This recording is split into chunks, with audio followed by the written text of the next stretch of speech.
Good morning everyone. आज है हमारे साथ में राजकुमार तोरत। इनसे हम कुछ गतिविधियों के बारे में जानकारी इकट्ठा करने के लिए आज यहाँ आए हुए हैं। सर नमस्कार। नमस्कार, जय भीम। आज हम लोग एक सीरीज शुरू करने वाले हैं, जिस सीरीज का टॉपिक है महापुरुषों का संघर्ष और उनके संघर्ष से निर्माण हुए देश में विविध कानून। इसी सीरीज में 11 अप्रैल 1827 में ज्योतिराव फुले जी का जन्म हुआ, जिन्होंने 1848 में पहली महिलाओं की स्कूल शुरू की।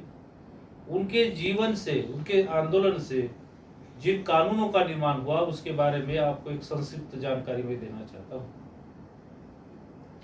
ज्योतिराव फुले जी ने स्कॉटिश मिशनरी के माध्यम से 1848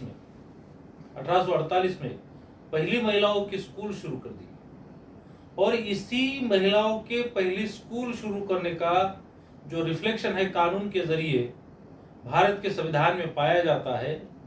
और भारत के संविधान में आर्टिकल 21 के तहत, 21 के तहत हर नागरिकों को सख्त, अनिवार्य, मुफ्त प्राथमिक शिक्षा का अधिकार बहाल किया गया है। ज्योतिराव फुले जी के जीवन का दूसरा बड़ा एक आंदोलन है, जो महिलाओं के लिए चला हुआ आंदोलन है। उन्होंने देखा है कि जो महिलाएं हैं, जो विधवा महिलाएं हैं, उनके पति के मरने के बाद उनका केशोपन किया जाता था, उनको विद्रूप किया जाता था, या उनकी इमोरल ट्रैफिकिंग में उनको इन्वॉल्व किया जाता था। इसी को लेकर उन्होंने अपने घर में ऐसे बच्ची, ऐसे महिलाएं, विधवा महिलाएं जिन पेट से है, वो अपने बच्चों को उनके घर में जन्म दे, इसके लिए उन्होंने एक गृह का निर्माण किया।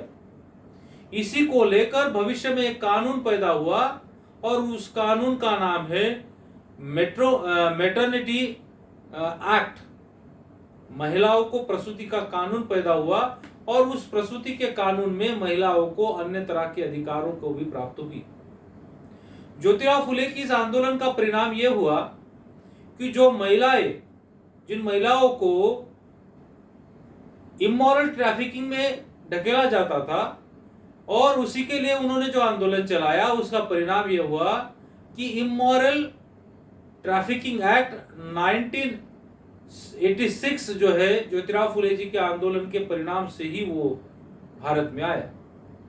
ज्योतिराव फुले जी के आंदोलन का एक और परिणाम आपको देखने के लिए मिलेगा कि ज्योतिराव फुले जी के आंदोलन के पहले अगर महिलाओं को छेड़ा जाए, खास करके ब्राह्मणों के द्वारा छेड़ा जाए, तो कोई अपराध नहीं था। उसके ऊपर कोई बलात्कार किया जाए तो कोई अपराध नहीं था। लेकिन ज्योतिराव फुले जी के आंदोलन का परिणाम यह हुआ कि जो 1860 में आईपीसी डिजाइन हुआ, उस 1860 में महिलाओं को छेड़ने के साथ, उसके साथ अभद्रता का व्यवहार करने के बाद 354 आईपीसी का कलम लगाया जाता है।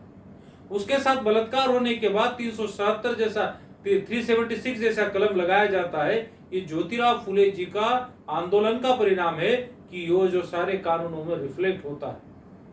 ज्योतिराव फुले जी के आंदोलन का और एक परिणाम आपको देखने के लिए मिलेगा कि 1889 में जो कानून हुआ था, जिसको एट्रोसिटी प्रिवेंशन एक्ट भी कहते हैं, उस एट्रोसिटी प्रिवेंशन एक्ट जो है, ज्योतिराव फुले जी ने उस समय सत्यशोधक आंदोलन में एट्रोसिटी को या जाति के आधार पर भेदभाव करने को विरोध किया था।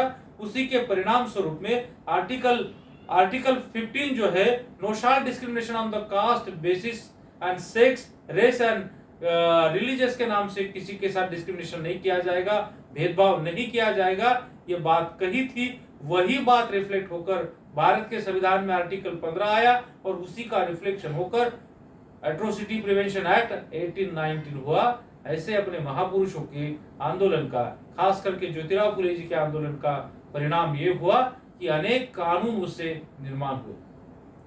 ज्योतिराव फुले जी ने अपने जीवन काल में जो ऐसी कुछ कास्ट थी जिनको गांव के बाहर रखा जाता था, या उनको क्रिमिनल कास्ट कहा जाता था, ऐसे लोगों को साथ में लेकर उनके माध्यम से उन्होंने कई सारे जगहों पर उनके लिए भी स्कूलिंग शुरू कर दिया, और उसी के माध्यम से भारत देश में नोमैडिक ट्राइब डेवलपमेंट के कई सारे कानून बने। ज्योतिराव फुले जी ने जब हंटर कमीशन को जो साक्ष्य लिख कर दी थी, उसी कानून का परिणाम हुआ कि बाद में प्राथमिक शिक्षा जो है, primary education free and compulsory देने का प्रावधान हुआ है। ज्योतिराव फुले जी के आंदोलन के माध्यम से अनेक कानूनों का निर्माण हुआ है। यह जानकारी इस श्रृंखला के पहले वीडियो के माध्यम से आपको दी जा रही है और यही जानकारी देने के लिए आपके सामने प्रस्तुत हुआ हूं। धन्यवाद।